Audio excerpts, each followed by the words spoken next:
So Zephaniah lays out what God will be looking for when God comes again. God will scour the streets with a lamp.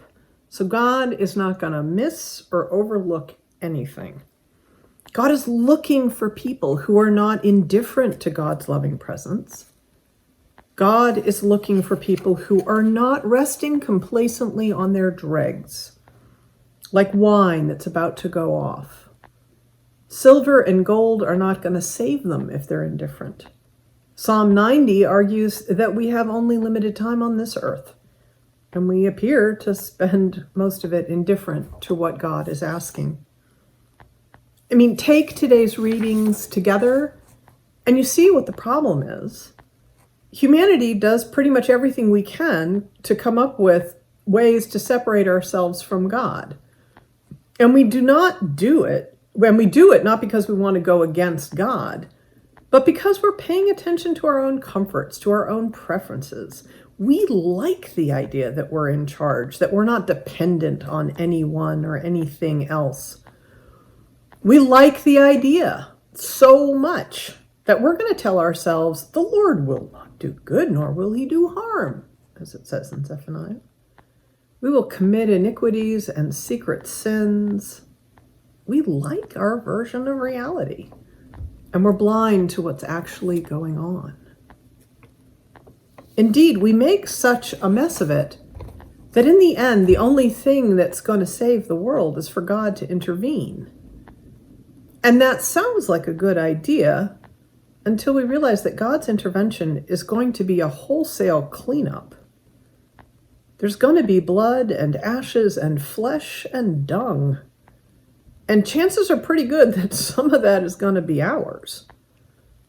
If we remain indifferent to God, if we think our silver and gold is going to save us, if we don't use our time gaining a wise heart, then the day of the Lord is going to be a pretty shocking moment.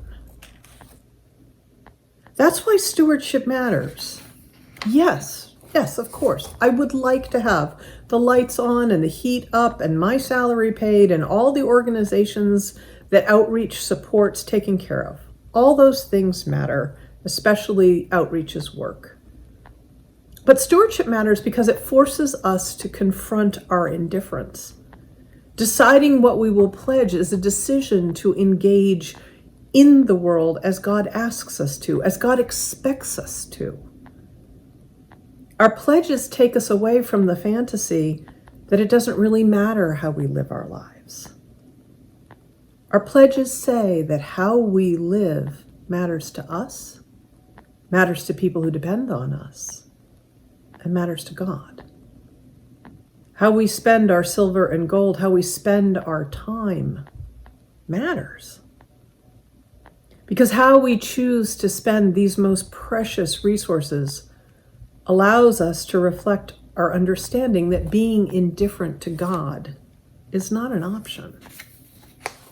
What many people hear in today's reading is that pain is coming. Zephaniah says the day of the Lord is coming. That day will be a day of wrath, a day of distress and anguish, a day of ruin and devastation, a day of darkness and gloom, a day of clouds and thick darkness, a day of trumpet blast and battle cry against the fortified cities and against the lofty battlements. But in our indifference, in our numbness, that's what every day is like when we don't follow what God is asking, to love God and love our neighbors. When we are alive, when we live as God asks, we escape that pain of separating ourselves from the source of love and justice and mercy in the world. We are the ones who offer that love and justice and mercy to the world. We do that by how we greet people, by wearing masks, by how we buy the electricity that powers our house and our churches, about who we vote for. We do that through how we spend our silver and gold and our time. Now, we are hoping to wrap up our stewardship season next week. You should have all received a pledge form in the mail, and if you didn't, let me know and I will email you one. Fill it out and return it. I know 2020 has been a tough year, and the economic pain looks likely to continue into 2021. So we all understand how prudent everyone needs to be in budgeting what they can for next year. Certainly the church's budget will be prudent. But we need to be alive to what God is asking of us as well. Not because the day of the Lord is coming eventually, but that it might already be here. And what will matter is not what we have, but what we have done with what we've been given. It will matter how thoroughly we demonstrate that we are not indifferent to God. Not indifferent to God, to God's commands, but we long to fulfill them. God has been our dwelling place for generations, Psalm 90 tells us. Let us celebrate having such a magnificent place to live. Amen.